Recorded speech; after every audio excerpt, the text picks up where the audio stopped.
तो इस वक्त सोते जागते ट्रंप को अगर किसी बात का सबसे ज्यादा ख्याल है तो वो है ईरान और इजराइल की जंग में ट्रंप बार बार ईरान को बिना शर्त सरेंडर करने की चेतावनी दे रहे हैं। बार बार ट्रंप बता रहे हैं कि जल्द ही कुछ बड़ा होने वाला है।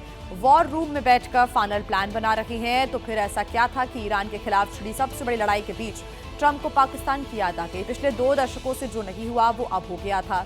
ट्रंप ने पाकिस्तान के फील्ड मार्शल आसिम मुनीर को लंच के लिए बुला लिया व्हाइट हाउस, और ये पहली बार था जब पाकिस्तान के आर्मी चीफ को अमेरिका के राष्ट्रपति ने न्योता देकर बुलाया हो। लेकिन जो दिखता है वो पूरा सच नहीं होता, और हम ट्रंप और मुनीर की इस मुलाकात के पीछे असली वजह का विश्लेषण करने जा रहे हैं, जिसमें सबसे बड़ा स्वाद अमेरिका यानी कि ट्रंप का ही है।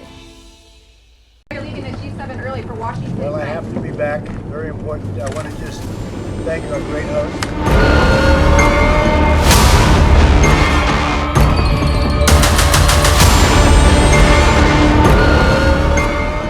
तस्वीरें 17 जून की हैं, जब कनाडा में हो रही G7 समिट में शामिल देशों की ग्रुप फोटो ली जा रही थी, और इसी दौरान राष्ट्रपति ट्रंप ऐलान करते हैं कि उन्हें फौरन अमेरिका निकलना होगा। Well, I have to be back. Very important. I want to just thank our great host. पहले से तय कार्यक्रम के मुताबिक ट्रंप को मंगलवार तक कनाडा की G7 समिट का हिस्सा बनना था, लेकिन ऐसा नहीं होता। ट्रंप का हेलीकॉप्टर तैयार था और फिर सोमवार रात होते होते ट्रंप अमेरिका में लैंड कर जाते हैं।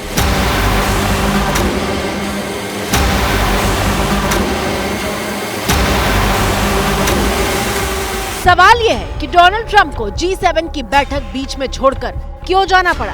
ऐसा क्या था जिसकी वजह से ट्रंप जल्द से जल्द अमेरिका पहुंचना चाहते थे?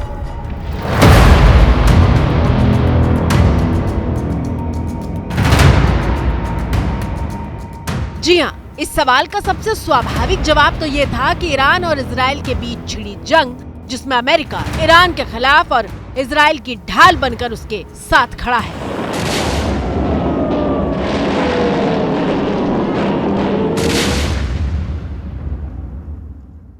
I have a plan for everything, but we'll see what happens. Got a ways to go. मेरे पास हर चीज के लिए एक योजना है, लेकिन हम देखेंगे कि क्या होता है। उन्हें डील करनी चाहिए थी। मेरे पास उनके लिए एक बढ़िया डील थी। हमने 60 दिनों तक इस बारे में बात की और आखिर में उन्होंने इसे ना करने का फैसला किया, और अब देर हो चुकी है। वॉर रूम में मेरी बैठक है। मुझे इतनी मौतें और विनाश देखना पसंद नहीं। It's a terrible thing. I hate to see it. I hate to see all that death, so much death and destruction. Trump G7 छोड़ के आए थे, जो समझ आता है अभी तक इजराइल ईरान के मुद्दे को लेकर के। इजराइल का जो अटैक जा रहा था और जहां तक अभी पहुंच गया है, बहुत ही एक डेलिकेट स्टेज पे है, डिसिसिव स्टेज पे एक तरह से, और इजराइल का प्रेशर पड़ रहा है अमेरिका पे कि आप हमारी मदद करो।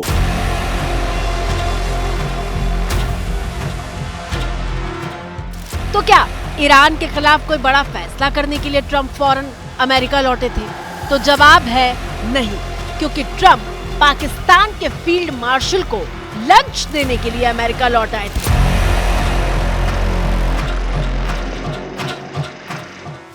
अमेरिकी राष्ट्रपति डोनाल्ड ट्रंप ने बुधवार को व्हाइट हाउस में पाकिस्तान के army chief general Asim Munir से बंद कमरे में मुलाकात की, और दोनों ने व्हाइट हाउस के कैबिनेट रूम में साथ ही लंच किया। चौंकाने वाली बात यह है कि ऐसा पहली बार हुआ है कि जब किसी अमेरिकी राष्ट्रपति ने पाकिस्तान के आर्मी चीफ की मेजबानी की है। मुनीर से मुलाकात के बाद अमेरिकी राष्ट्रपति डोनाल्ड ट्रंप ने मीडिया से बात करते हुए पाकिस्तान के लिए अपने प्यार का इजहार तक किया।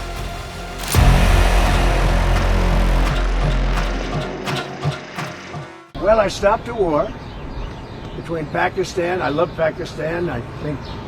वो जो आई लव पाकिस्तान कह रहा है overall, and I love Munir, is a great guy, 2-3 चीजें हैं। पहली बात, ट्रंप स्ट्रॉन्ग लीडर्स को रिस्पेक्ट और लाइक करता है, और ट्रंप चाहता है उन्हीं स्ट्रॉन्ग लीडर से ही डील करना। अब मुनीर जो है पाकिस्तान में एक स्ट्रॉन्ग लीडर के तौर पे निकल के आया। लेकिन यहाँ सोचने वाली बात यह है कि हर घटना को इवेंट बदलने के लिए आतुर दिखने वाले डोनाल्ड ट्रंप ने आसिम मुनीर के साथ हुए लंच में मीडिया को बुलाना तो दूर, साथ में एक तस्वीर तक जारी नहीं की। लेकिन सवाल यह है कि ट्रंप ने आखिर ऐसा क्यों किया? तो जवाब है ईरान को घेरने का प्लान, जिसमें पाकिस्तान के बिना अमेरिका कुछ अधूरा सा महसूस कर रहा है। और ऐसा क्यों? उसे हम आपको एक मैप के जरिए समझाते हैं। ये साधारण तस्वीर नहीं है। इस एक मैप में अमेरिका की कूटनीति से लेकर सुरक्षा नीति तक सब कुछ दर्ज है। ईरान को घेरने के लिए अमेरिका ने कई देशों में अपने सैन्य अड्डे बनाए हुए हैं, जहां से वो जब चाहे ईरान पर अटैक कर सकता है। अमेरिका ने ईरान को 6 तरफ से घेरा है।